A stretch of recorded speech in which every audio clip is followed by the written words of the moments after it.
Hey, Greg. Thanks for taking the time. Appreciate it. Um, Overall, it looked like you guys had some pretty good chances here. Third game in a row that you guys have scored first. Obviously, allowing the goal right after that probably would be a low point for you guys, but there seemed to be some real fight and determination to stay in this game against a top 3 team in the West. How disappointing is it to have that mistake at the end cost you everything? Yeah, it's brutal. Look, they're a good team in possession. They have been against everybody. In this particular game, they play with a false nine who's dropping in and overloading the midfield. And so for us, we knew there were going to be challenges in terms of really getting at their center backs to try to, really get after them. So we were comfortable trying to sit in a little bit lower position, crowding up the midfield, taking away, some of that stuff through the middle of the field, trying to make the game a little more predictable.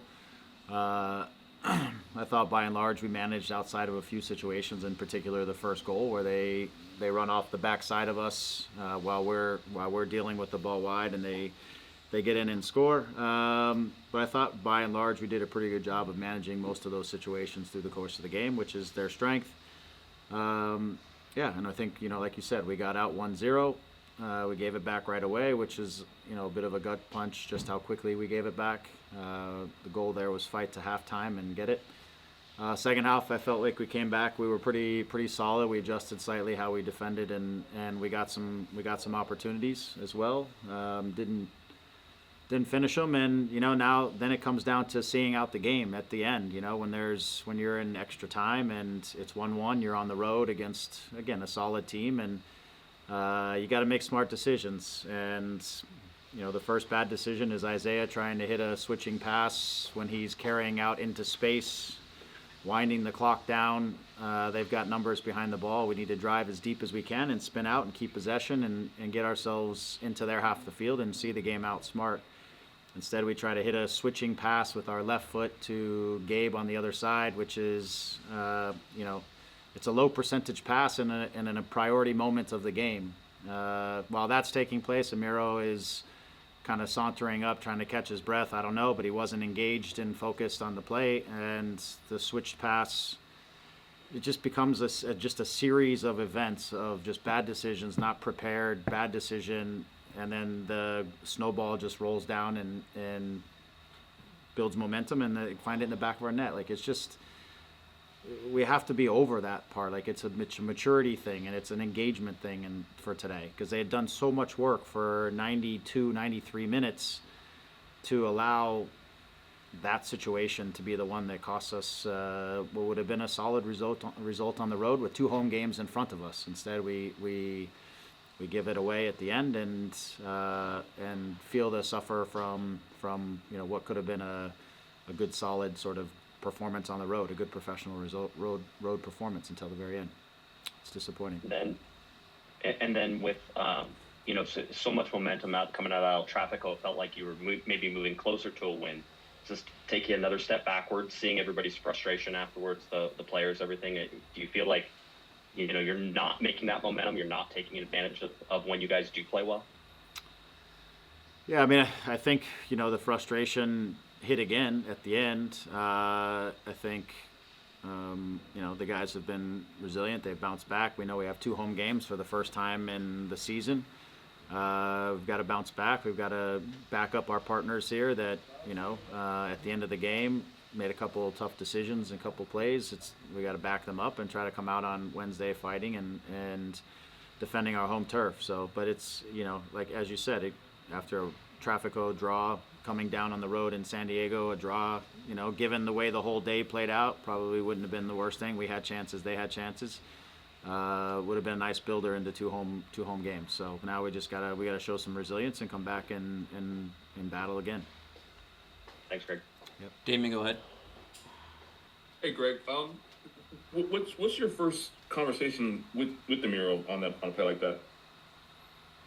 Yeah, I mean, it starts with no matter how tired you are, when you know that there's a minute or 2 minutes left in the game, you have to stay focused in the game. Like, you can't let your fatigue or whatever is going through his mind overcome him in that moment. Like, you don't get to relax with a minute and a half or 2 minutes to go. In 2 minutes you can relax. You don't get to relax in that moment, and because he relaxes and tries to, he's tired and he's kind of, his head goes down and he's kind of walking forward, the whole thing catches him by surprise. And then when it catches him by surprise, he just flails at it with his left foot. I think if he's prepared, he probably heads it. He probably does something that's a little more secure than swinging at it with his off foot and trying to deal with it that way. So for me, the whole thing starts is we put him in crisis because we play a ridiculous ball across the field, and then we're not prepared to deal with the situation when it comes to us. So this is but these are moments that we have to have learned from by this point. We don't get to take anything for granted on the field for 90 minutes, and this is one of those situations where we have to see it out. And just one more, just your thoughts on Novak back in goal. What led to the decision to put him back in the lineup today, and what did you see from him today? Thanks.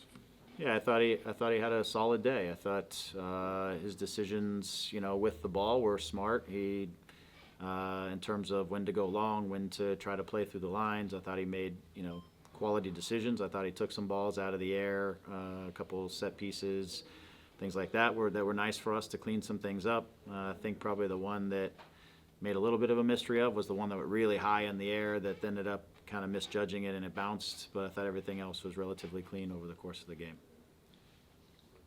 What led to the decision? I think, we've gone a bunch of games without a result, and, at the start of the season, he got 3 games. Of course, he made a couple mistakes, but we've also not been perfect. I think normally I get the goalkeepers, the seconds or whatever, games when we go Eastern Conference, but I didn't in this particular trip. So when we came back, I wanted him to have a proper chance to prepare for the match, which he had this week to prepare, and give him a chance to see where he's at. So I thought he had a good outing.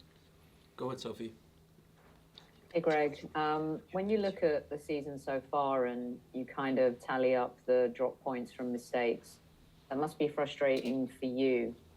How do you go forward with that? And then also, what's the mood like in the dressing room when one player makes a mistake and costs the team? How do you handle that? Yeah, I mean, the lost points on errors or mistakes is, it's high. It's too high if for us to be in the mix. I think that when you get to this point, one of the keys for all of us as players, former players, is the consistency, getting through games without, you don't have to be perfect, but you can't make big mistakes, right? There's a big difference between mistakes and costly mistakes. And I think for us, we've had too many of the version where we have compounded mistakes is really what I get to, because again, the first ball that puts us into a bit of a crisis situation becomes the sort of the start of it. And I think, we have compounded too many mistakes on ourselves over the course of the season and haven't cut them off, where if one guy makes a mistake, then the next one. So if Isaiah plays a bad ball, but Amiro's engaged, he probably heads it out, and we can start yelling at Isaiah for playing a bad ball, but we live to fight another day. Instead, we compound the mistake by not being prepared or whatever the case may be. But too many, it's frustrating for the group, because you get, a lot of guys, everybody put in a big shift today, and when you drop points on little errors like that, it's frustrating, because it's hard to look back and go, okay, here are all of the collective things that were going wrong that we need to fix. It really comes down to us,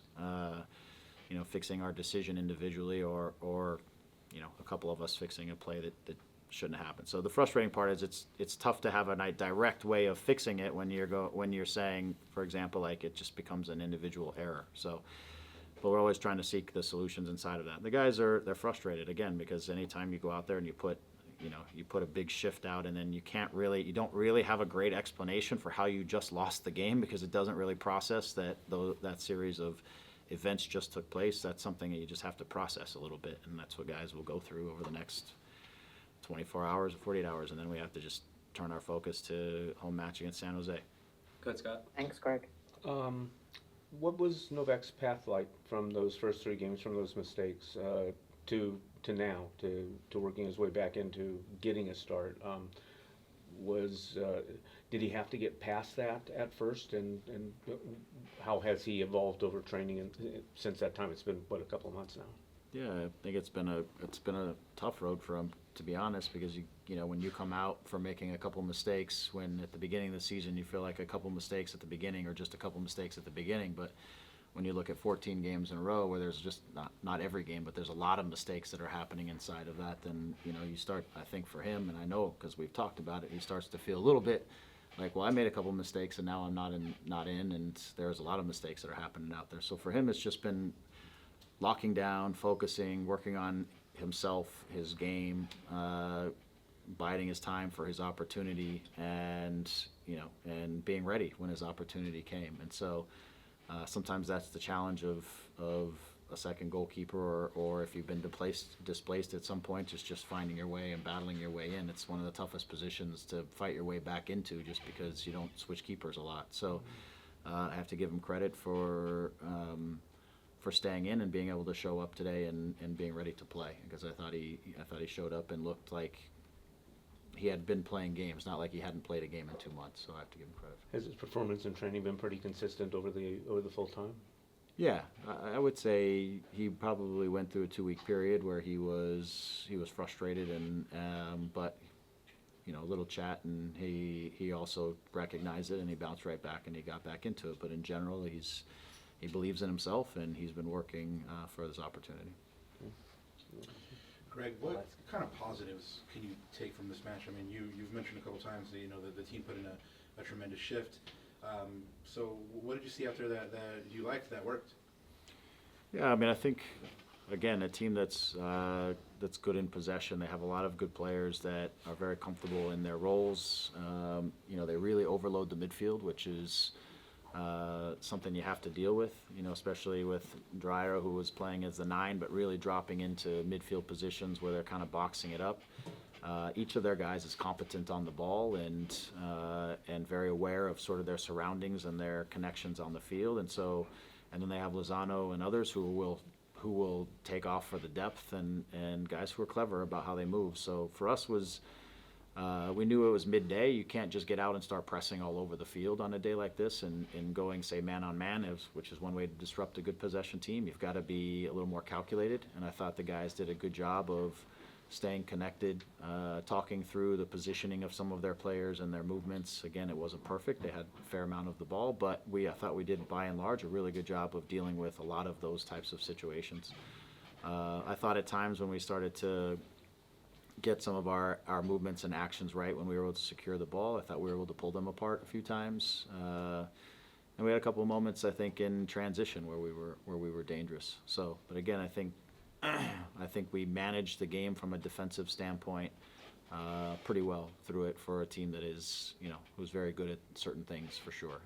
And so that gives you a chance to be in the game if you can be solid on the defensive side. And I thought we were. We let a couple chances probably go that we hope we would have done something a little bit better with, which sometimes, because we were setting up to play a little bit more in the transition. That's why Joe was in the 9 position, was see if we could spring Joe in some of the transitions. And I thought we were able to get a couple chances out of that as well. So, but by and large, I thought, again, great effort. I thought our defensive awareness and connectivity was solid. And I thought that led to us being in, even though we didn't have the ball, I thought we were in reasonable control of the game, which is not something I would always say, as we're comfortable without the ball for large stretches, but I thought we were fairly comfortable without the ball today.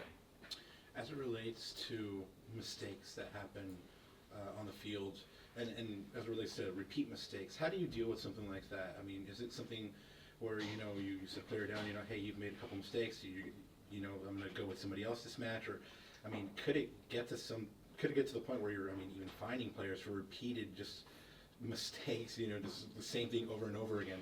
Yeah, I mean, I guess you could. I never looked at it from that perspective. For me, it's always been, one is improvement, because sometimes it's younger players, like how do you get them to improve so that they aren't making mistakes, and 2, there's accountability, which is playing time and things like that, right? So for me, those are the two ways that you attack these types of things.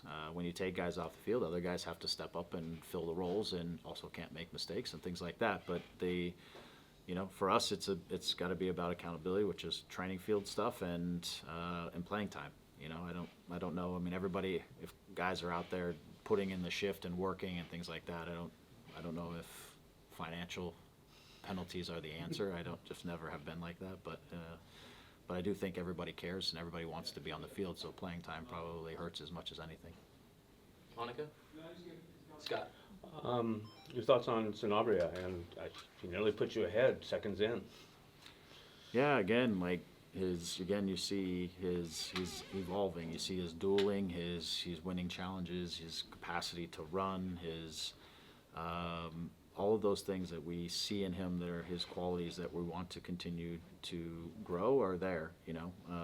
His combativeness, in our midfield, and we win duels, and sometimes that's led to transitions and led to goals last week. And he's a guy who closes fast and closes hard, and that's a nice piece to have. So again, I thought solid game. I think sometimes just when he's between the lines and the spaces are tight, it's about tidiness on the ball, speed of thinking, knowing where his solutions are, being aware of his surroundings a little bit more sometimes. And but you see when he has focused and he's locked in and he sees a duel, he's excellent. But I think it's some of the other games where the game's moving fast and there's a ball that was played in between the lines to him, and I think he still had a fair amount of time, and he lost the ball in front of our goal. We kind of dealt with it, but just moments of making sure, like, again, awareness inside the field, especially the way we want to play, and being able to play through our midfield sometimes, just getting him continue to grow in that. But that's something he's absolutely going to learn. It's just a process.